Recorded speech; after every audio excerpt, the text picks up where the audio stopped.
பிஸ்மில்லாஹிர் ரஹ்மானிர் ரஹீம். பர்தாவின் அவசியமும் பயன்களும். இஸ்லாம் இப்படிப்பட்ட ஒரு சமுதாயத்தை விரும்புகின்றது.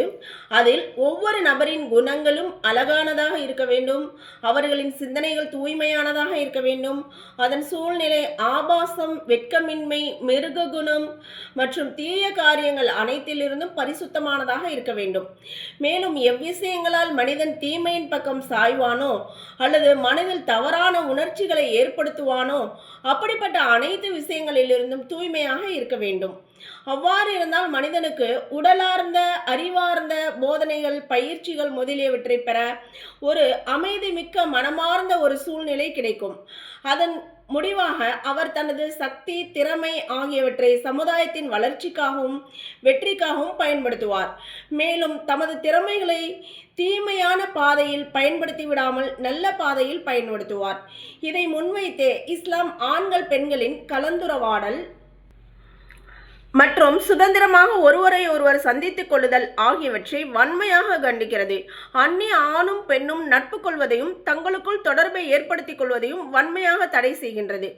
மேலும் எந்த வழிகளெல்லாம் அவர்களுக்குள் தொடர்பு ஏற்பட வாய்ப்பிருக்கின்றதோ அவை அனைத்தையும் தடை செய்துள்ளது.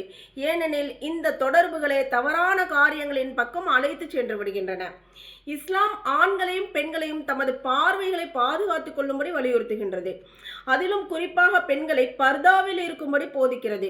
அவர்கள் தேவையின்றி வீட்டில் இருந்து வெளியேறக்கூடாது. மேலும் மகரமற்றவர்கள், அந்நியர்கள் ஆகியோருக்கு முன்னால் வரக்கூடாது. அவர்களிடம் பேசக்கூடாது. இந்த மகரமற்றவர்கள்னா யாரு? மகரம்னா நாம யாரை திருமணம் முடிக்க கூடாதோ, நம்முடைய தந்தை, அண்ணன், சின்னத்தா, பெரியத்தா, தாய் மாமா இவர்கள் போன்றவங்க கிட்ட நம்ம இவங்களை தவிர மற்றவங்களுக்கு முன்னாடி நாம வரக்கூடாது. அப்படி ஏதாவது ஒரு அவசியத்திற்காக அவர்கள் வீட்டிலிருந்து வெளியில் செல்ல நேர்ந்தால் பர்தாவை முழுமையாக அனுசரித்து வெளியே சென்று வரலாம். ஆனால் முகம் மற்றும் உடலின் எந்த பகுதியும் திறந்திருக்க கூடாது. புர்காவை அணிந்து கொண்டு முகத்தை மூடாமல் வெளியில் செல்வது அவர்கள் ஷரியத்தை விளங்கவில்லை என்பதற்கு அடையாளமாகும். முகத்தை மறைக்காதவரை பர்தாவின் நோக்கமே நிறைவேறாது. ஏனென்றால் அசல் ஈர்ப்பும் கவர்ச்சியும் முகத்திலேயே இருக்கின்றது. பிடித்த பிடிக்காத அழகையும் அசிங்கத்தையும் மக்கள் முகத்தை வைத்தே எடை போடுகின்றனர். அல்லாஹு தஆலா கூறியுள்ளான், பெண்களே, உங்களது வீட்டிலேயே தங்கியிருங்கள். முன்னர் அஞ்ஞான காலத்தில் தமது அலங்காரங்களை அந்நிய ஆண்களுக்கு முன்னால் காட்டி திறந்ததை போல திறந்து கொண்டிருக்காதீர்கள் அப்படின்னு. இன்ஷா அல்லாஹ்.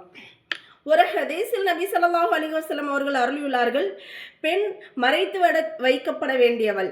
ஏனெனில் அவள் வீட்டிலிருந்து வெளியே சென்றால் ஷைத்தான் அவளை நோட்டமிடுகின்றான். மேலும் ஒரு விஷயம் சத்தியமானதாகும். அதாவது பெண் எதுவரை வீட்டின் உள் அறைக்குள் இருப்பாளோ அதுவரை அவள் அல்லாஹ்விற்கு மிக நெருக்கத்தில் இருப்பாள்.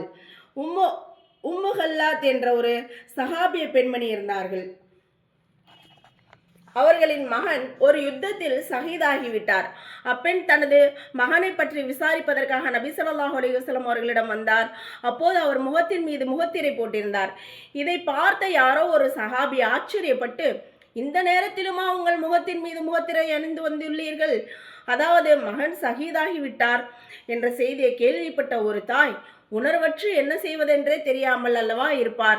ஆனால் நீங்களோ மிக்க சாந்தமாக முகத்திரை அணிந்த நிலையில் வந்துள்ளீர்களே என்று வினவினார். அதற்கு அப்பெண், நான் எனது மகனைத்தான் பறிகொடுத்தேனே தவிர என் மார்க்கத்தை பறிகொடுக்கவில்லையே என திடமாக பதில் கூறினார்கள். ஆகவே பெண்கள் எப்போதுமே ஃபர்தாவை கடைபிடிக்க வேண்டும். அதில் அசட்டையோ மறதியோ கொள்வது இம்மை மறுமை ஈருலகிலும் அழிவிற்கும் நாசத்திற்கும் காரணமாகிவிடும்.